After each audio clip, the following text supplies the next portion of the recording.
நடிகர் சத்யராஜின் மகள் திவ்யா ஊட்டச்சத்து நிபுணரான இவர் சத்து குறைபாடுகள் குறித்து அடிக்கடி பேசி வந்ததுடன் அது தொடர்பான செயல்பாடுகளின் மூலம் சமூக ஆர்வலராக அறியப்பட்டார். கடந்த சில காலமாக சோசியல் மீடியாவில் அரசியல் ரீதியான கருத்துக்களையும் பதிவிட்டு வந்தார். இந்த நிலையில்தான் கடந்த ஜனவரி 19 அன்று திமுக தலைவர் ஸ்டாலின் முன்னிலையில் திவ்யா அக்கட்சியில் இணைந்தே விட்டார். முதல்வரின் ஆசிர்வாதம், அமைச்சர்களின் வாழ்த்துகளுடன் திமுக தொண்டராகியுள்ள திவ்யாவிடம் என்ன இந்த பக்கம் திடீர் அரசியல், ஏன் திமுக என்று கேட்டோம். ஆரோக்கியம் மற்றும் பெண்களுக்கு மரியாதை கொடுக்கும் கட்சியாக இருக்கிறதாலேயே திமுகவில் இணைஞ்சிருக்கேன். எதையும் எதிர்பார்த்து கட்சியில் இணையவில்லை.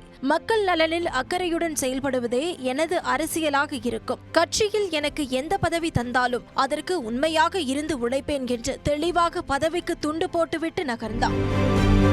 திவ்யா ஒரு செலிபிரிட்டி இல்லை என்றாலும் கூட அவரது முகமாக அவர் அப்பா சத்யராஜ் பார்க்கப்படும் நிலையில் திமுகவில் அவர் இணைந்தது பரபரப்பை கிளப்பியுள்ளது. குறிப்பாக கோவை பாஜக எம்எல்ஏ வானதிக்கு எதிராக எதிர்வரும் தேர்தலில் அவரை நிறுத்தும் முடிவில் திமுக தலைமை இருப்பதாக அறிவாலய வட்டாரத்தில் இருந்து தகவல் கசிகிறது. இதுகுறித்து உள் விவரம் அறிந்தவர்களிடம் பேசினோம். பெரியார் பகுத்தறிவு, இந்து எதிர்ப்பு எனும் பாதையில் கருணாநிதி காலத்தில் இருந்தே திமுகவின் வெளிப்படையான அபிமானிதான் சத்யராஜ். கோவையில் திமுக லட்டடித்து கிடக்கும் நிலையில் நீங்க நம்ம கட்சியில் இணைந்து வேட்பாளராகுங்கள், ஜெயிப்பது நிச்சயம் என்று ஸ்டாலினே பலமுறை வற்புறுத்தியுள்ளார். ஆனால் நேரடி அரசியலில் இறங்கி சினிமா சம்பாத்தியத்தை கெடுத்துக்கொள்ள சத்யராஜ் விரும்பவில்லை. இந்த நிலையில் கடந்த நாடாளுமன்ற தேர்தலின் போது கோவை தொகுதியில் அண்ணாமலைக்கு எதிராக புது முகத்தை களமிறக்க நினைத்த ஸ்டாலின் சத்யராஜ் மகளை நிறுத்தும் யோசனையை கையில் எடுத்து தூது அனுப்பினார். ஆனால் சத்யராஜோ பாப்பாவுக்கு நேரடி அரசியல் அனுபவம் இல்லாம சொந்த மண்ணில தோத்துட்டா அசிங்கமாகிடும், முதல்ல கட்சியில சேர்ந்து அரசியல் கத்துக்கிட்டோம், அப்புறம் தேர்தலை எதிர்கொள்ளட்டும்னு தள்ளி போட்டவர் இப்ப திமுகவில் இணைய வச்சிட்டாரு.